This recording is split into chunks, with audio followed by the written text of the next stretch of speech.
last time we thought, do you know what? What a waste to not invite And I'm you back. in the neighborhood, too. Why waste me? This is true. Do you know what? I've always thought, you know, your surname being Morgan, does anybody ever think you're related to Piers? You know, that came up, and it's actually true. Years and years before I was born, my mother had another baby, and she didn't like the look of it, and she put it on a boat to England. So... I knew it! If you asked me, we could be brothers from other mothers. And I bet you any money Piers would agree. I think he got more of the well, you know, we'll leave it there. Now, tonight, what did you think? I thought Neil was the man. I mean, being in my 40s, I thought that someone doing what he does and then coming out with that kind of emotion and that music was great. Obviously, you know, animals are gonna steal your heart, and seeing a little rescue dog doing that kind of stuff was really special. And of course, you know, 5 prepubescent kids, you know, that's gonna get the girls going. The show's got it all, hasn't it? But like as Joey says, Ruby, right? That's all he keeps doing. Yo, That's all he Ruby. Do it one more time. Ruby. Why not? So look, you did like Neil. Isn't it interesting though? Only these sort of shows can give people like Neil that sort of chance. It would never happen normally. Yeah, I think that's what the joy of watching these shows and being on them is for. I mean, obviously the Lady Goo dude, he was like, he's like on freaking Mars, but that's like cool too to be on Mars and getting a shot. But he believes in himself as well. He believes Maxie, something. He really does. You know, he believes something, and that's cool because you got to have some kind of belief in yourself to do that and get on stage in front of people and, you know, pretty much whip it out. And that's pretty much what these people do. And it's kind of interesting to see who can hack it and who can't. I mean, there were a lot of the dance troops that kind of like, there were like 1,000 in that one little, there were like 1,000 kids, right? Yeah. They were asleep in the hallway backstage. 2020. They were asleep in the hallway past their bedtime, you know?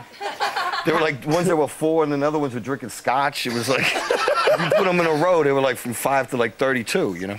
How disappointed were you? You know what I mean?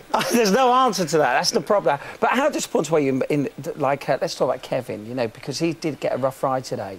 Yeah, I mean, it's going to happen. He wasn't funny, and you have to be funny on the night, on the spot. But here's an interesting thing. OK, he wasn't funny, and I know he was a comedy-based act, but... He reminds me of Nathan Lane, though. You ever see the Producers movie? Oh, yeah, he could be look. Nathan Lane's straight brother. But when he started kicking off with the piano... Well, he should have done that from the start and stopped trying to make Google Eyes at the girl. Should he have stuck with that, do you think? And just well, like he said, he wanted to do something different, and, you know, it didn't kind of work. And then he went and played this amazing piano bit. And me and Joey were like, yo, guy can play piano. He should have just come out and done that. Yeah, yeah. You know, that probably would have been, you know, more to the people's taste, you know? How important do you think it is in a competition like this to be different? Well, it's a talent show, so you have to show your individual talent, you know? I mean, a lot of people that are coming on next week are very unique. You know, there are a lot of unique dudes, like the Lady Goo dude this week. And what? Anywho, I'm talking. So, I mean, I think it's impressive to see people like Neil that come out there and actually really sing. And like Simon said, and Simon's usually right about a lot of this stuff when it comes to people's talent. This guy actually, to sing Sinatra, and I know it, I sing Sinatra. Right. You gotta mean it. You've got the swagger. Well, yeah, but I built that up over years and years and years of practice. You've got the cool. Yeah, I think years and years of practice. Ruby, but but more importantly, it's like you see things like that, and it really kind of opens your heart out to like you know, I know Tim's not really too fond of bouncers. It must have been tossed out of a couple clubs or whatever. You could tell that. You could tell. By the way, talking of talents and stuff, I hear you've got a hidden talent. Oh, yeah. Yeah, I juggle chainsaws. Yeah, like chainsaws. Who said jigsaws?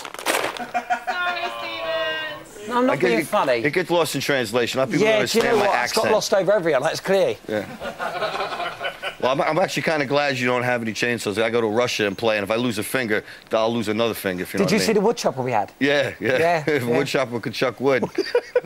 Can you say it? No. Try. I'm not even going to try. I've been drinking backstage. Come on. No. Give it a whirl. No. Why not? If a wood chuck wood, I might say something wrong, you throw me off the air. Give me a round of applause. Thank you very much. OK, so we all know the acts are battling it out to win the prize of appearing at this year's Royal Variety Performance. But here on ITV2, we've got a contest that's hotting up pretty nicely itself, thank you very much. It's the one they're all after. Forget the TV Quick Award, BAFTA. No, thank you. But if you are watching BAFTA, this has been the best series to date. Woo! Now, the reality is everyone wants to win the donkey in the game that we call Partners in Rhyme. Yeah. Previously on Partners in Rhyme. My show, my rules. What are your cards, Cole? Techno? Yeah. Who's Chris? Wow. And 4. yeah! But tonight, it's not Ant and Dec playing. It's someone else. Yeah, right, so last night, right, seriously, I don't know whether you picked up on this, but the professor told me that Dec had only scored 3, when in fact, he'd scored 4. Oh, yeah. What an idiot! I know it's a live show, yeah, but we've got to keep on top of the game. What an idiot! Yes. So, and he's just broke his chalk, so it is 4-all. Huey, that's what you need to beat, my man. Man, what are you guys smoking around You here? need to beat 4. Visual representation of the prize, please. Bring me the cards.